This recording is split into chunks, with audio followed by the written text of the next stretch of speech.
qu'il s'agisse de réussir coûte que coûte, de subvenir aux besoins de proches ou de réprimer leurs émotions pour ne pas paraître faibles, beaucoup d'hommes vivent un stress chronique et parfois invisible.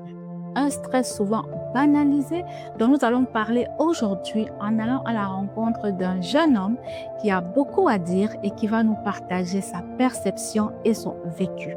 Parce que le silence peut tuer à petit feu, en parler, c'est briser les tabous et créer un espace sûr pour que les hommes puissent exprimer leurs émotions sans honte ni culpabilité. Je vous retrouve à la fin de cette vidéo pour quelques conseils pratiques.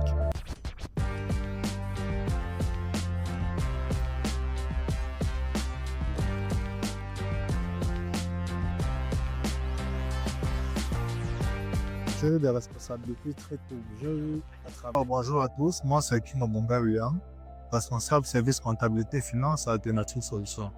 J'ai entre autres un master 2 en fiscalité et une licence en comptabilité et gestion des entreprises. Comment définirais-tu la pression que vivent certains hommes dans les familles et dans la société? Je définirais la pression aujourd'hui comme l'ensemble des attentes, des jugements ou des obligations que la société impose à un homme pour qu'il soit traité entre guillemets des vrais hommes. Un vrai homme aujourd'hui, c'est celui-là qui est propre sur lui, celui-là qui sait s'habiller, qui sait prendre soin de lui, qui sait être toujours bien coiffé et surtout qui a un peu d'argent dans la poche.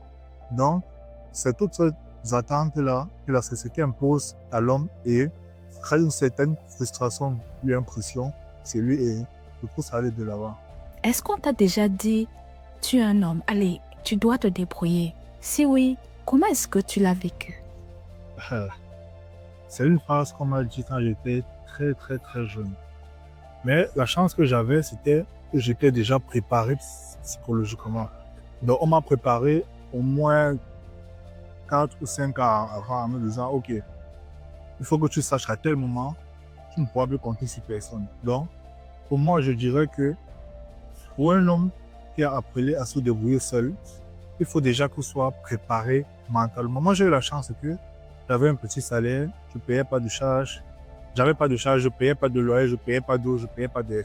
Et donc, j'avais un petit salaire qui était dédié qu'à moi.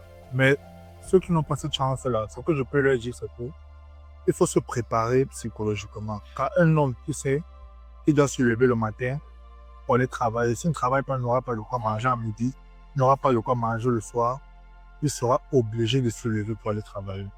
Donc, pour moi, c'est une question de préparation psychologique mentale. D'après ce que tu as déjà pu observer autour de toi, quelles sont les pressions courantes que vivent les hommes que toi tu connais? Est-ce que tu pourrais me donner quelques exemples? Un vrai homme dans le contexte familial aujourd'hui, c'est celui qui déjà prend soin de sa famille, qui est capable de subvenir aux besoins de la famille élargie, la famille africaine, qui est capable d'aider un cousin, une cousine, un neveu, une nièce, une tante, un oncle. En fait, qui est capable de mettre la main dans la poche et de dire, moi je peux réaliser tellement, je peux t'aider à tellement, je peux t'aider.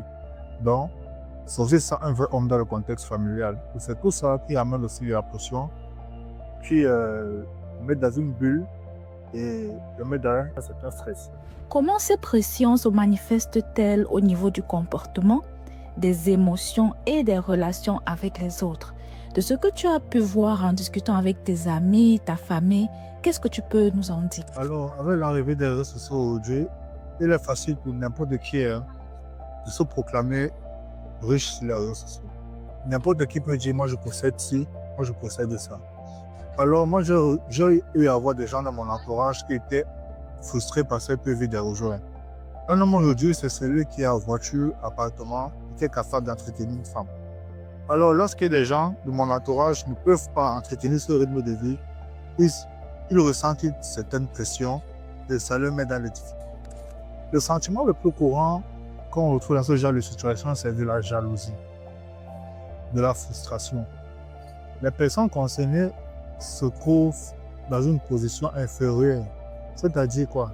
Elles se sentent délaissées par la vie, elles se sentent rejetées par la vie et elles sont prêtes à tout, vraiment à tout, pour pouvoir s'insérer dans cette vie-là, dans ce train de vie, de luxe et autres. Et c'est un sentiment très néfaste. Donc, il est question pour ces personnes-là La jalousie, en réalité, la jalousie est naturelle. Tout le monde peut ressentir de la jalousie. La différence se fait au niveau de comment est-ce que tu prends ta jalousie et qu'est-ce que tu en fais. Il y en a, ils prennent leur jalousie, ils avalent et puis ils essayent d'évoluer. Il y en a, ils prennent ça pour nuire aux autres. Donc, c'est cette différence qu'il faut faire. Donc, il faut accepter la jalousie. Il faut dire, OK, ça, ce n'est pas encore à mon niveau. Ça, ce n'est pas encore, je ne peux pas encore me permettre de faire ci ou ça. Je vais travailler, je vais bosser. Et puis, mon moment viendra, je pourrai faire tel ou tel. Au niveau comportemental, une personne qui ressent cette pression-là peut décider de se renfermer ce soir. C'est-à-dire, cette personne ne pourra plus la voir. Elle va décider, oh, OK, si eux, ils peuvent s'immuniser leur train de vie comme ils veulent, autant que moi, je reste dans mon fond. On va l'appeler, oh mon gars, est-ce qu'on peut se reprendre prendre une bière? Est-ce qu'on peut? Il va dire, moi, j'ai pas le temps, moi, j'ai pas ça. En fait, il va tout trouver des risques. Et à la longue, si cette personne continue à rester renfermée ce soir, ça risque d'avoir des répercussions sur sa santé mentale. Et ça risque de devenir très, très compliqué. Être sous pression peut causer beaucoup de stress. Comment ces hommes-là qui vivent sous toutes ces différentes pressions que tu as pu nous décrire vivent cette situation? Qu'est-ce que tu as déjà vu en termes de stratégies qu'ils ont mis en place pour faire face à cela? Pour répondre à cette question, je vais prendre mon cas personnel. Moi, par exemple, quand je me sens oppressé, quand je ressens une certaine pression vis-à-vis de quelque chose, qu'est-ce que je fais? Je me concentre sur mes propres objectifs. Si j'ai des objectifs à long et à court terme, je me concentre. Le monde aujourd'hui va tellement vite et le monde du travail, par exemple, va aussi tellement vite. Tous les jours, les gens apprennent de nouvelles choses. Tous les jours, les gens... Par exemple, il y a l'intelligence artificielle qui est là. Tous les jours, il y a de nouvelles choses qui sortent. Tous les jours, il y a de nouvelles choses qui apparaissent. Il faut être à la page, il faut se former, il faut se construire. Donc, pour éviter cette pression-là, un homme peut se concentrer sur lui. C'est fixer des objectifs à long et à court. Est-ce qu'il est facile pour un homme de dire, par exemple, non, je ne peux vraiment pas, ou alors je ne me sens pas bien? Qu'est-ce que toi, en tant qu'homme, tu en penses? Et d'après ton expérience, et aussi celle de ceux qui t'entourent, est-ce qu'ils se confient souvent à toi? Est-ce que c'est facile pour eux? Alors, il est très difficile aujourd'hui pour un homme d'avouer qu'il a mal. Pour un homme de se confier, pour un homme de se confier à une personne. Pourquoi? Parce que la société actuelle est travaillée de telle sorte qu'un homme qui se confie, un homme qui accepte qu'il a mal fait, un homme qui accepte qu'il ressent de la douleur, est considéré comme un homme faible. Donc, alors que ce n'est pas du tout le cas. Un homme est un être humain comme une femme. Un homme a le droit de ressentir des émotions. Un homme a le droit de ressentir de la douleur. Un homme a le droit de ressentir du rejet. Donc, il faut que la société d'aujourd'hui arrête de rejeter la faute sur un homme qui essaie de se dire, qui essaie d'accepter qu'il ne peut pas encore se permettre cette chose. Parlons maintenant un peu des jeunes.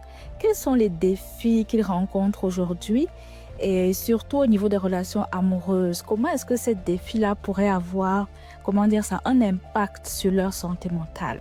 La relation amoureuse aujourd'hui est un sujet tellement délicat. Je m'explique. Les femmes d'aujourd'hui sont tellement attirées par la stabilité financière. Une femme aujourd'hui peut se mettre en couple, veut les garantir que son homme puisse la mettre dans un certain confort, que ce soit financier, que ce soit émotionnel, que ce soit sentimental. Alors, la jeunesse d'aujourd'hui a besoin de se concentrer honnêtement sur le travail.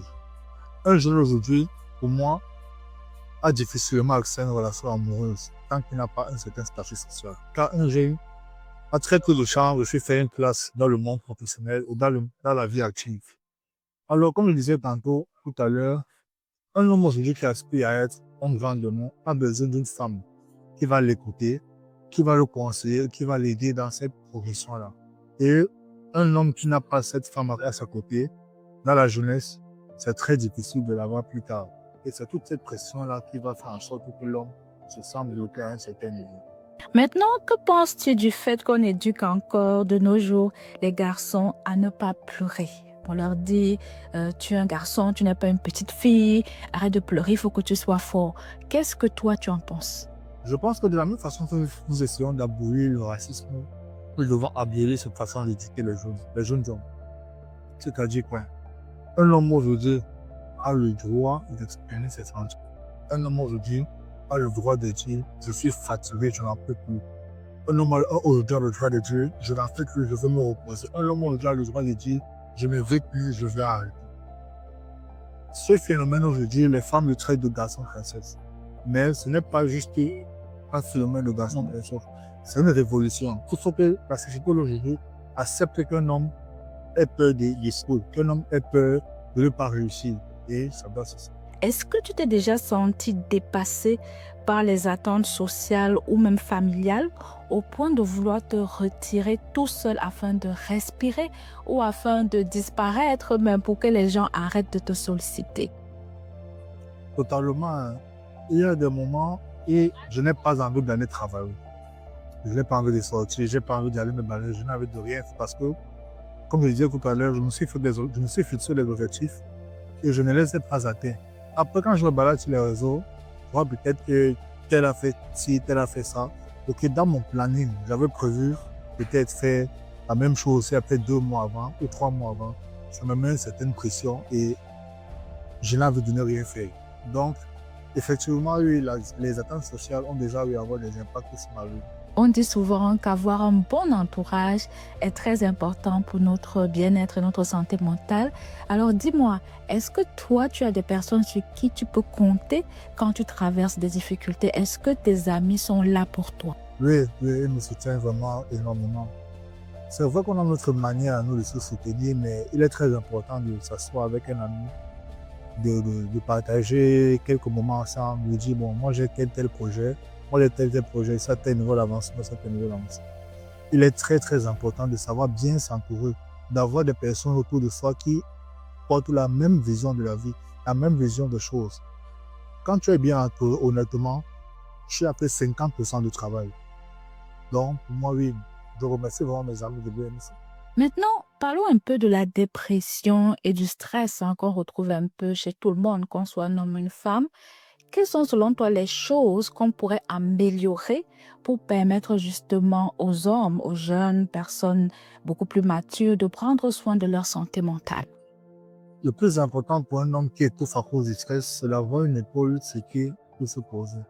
C'est d'avoir une personne avec laquelle il peut s'exprimer librement, une personne qui pourra le comprendre, une personne qui pourra le conseiller, une personne qui saura le dire, ça va aller tranquillement. L'idéal serait d'avoir une conjointe à ses côtés. À défaut d'avoir une conjointe, il y a toujours une personne autour de nous qui est prête à nous écouter. Toujours et toujours. Une personne qui nous aime et qui se soucie de nous. Parfois, ne la faisons pas. Il suffit juste de la chercher, de la trouver. Tu suis Mental Science depuis peu. Est-ce que tu peux me dire ce que tu en penses et ce que cela pourrait t'apporter justement sur le plan de ton épanouissement, de ta santé mentale? Mental Science est un concept très innovateur que j'apprécie beaucoup. Nous, jeunes Africains, nous sommes beaucoup dans, l'additionnalisme. Voilà.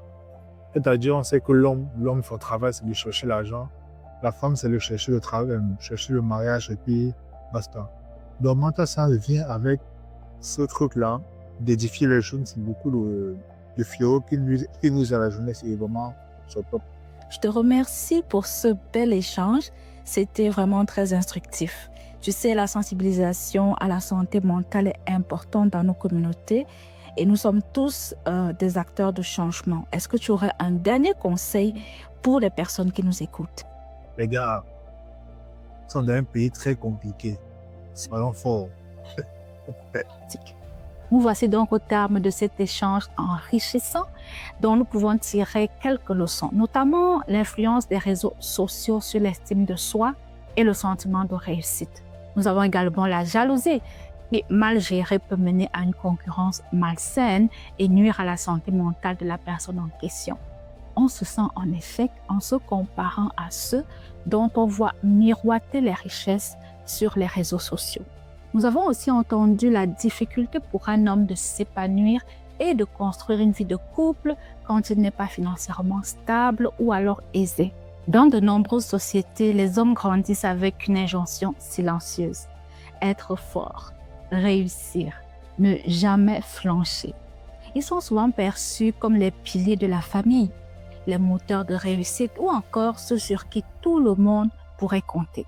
Cette attente crée un poids psychologique intense et parfois alimentée par des pressions familiales sociales, professionnelles, mais aussi émotionnelles. On peut dire que les pressions sociales et économiques peuvent constituer des leviers ou des freins en fonction de la manière dont la personne va y réagir. Nous n'avons bien sûr pas d'influence sur les attentes des autres, mais nous pouvons modifier la manière dont nous y répondons. C'est là que se trouve notre pouvoir d'agir. Un homme a aussi des émotions. Un homme peut aussi se décourager ou même avoir peur. La vulnérabilité ne rime pas du tout avec faiblesse, mais plutôt avec humanité. Je vous retrouve très bientôt pour une nouvelle vidéo. La santé mentale dans les communautés africaines, notre priorité.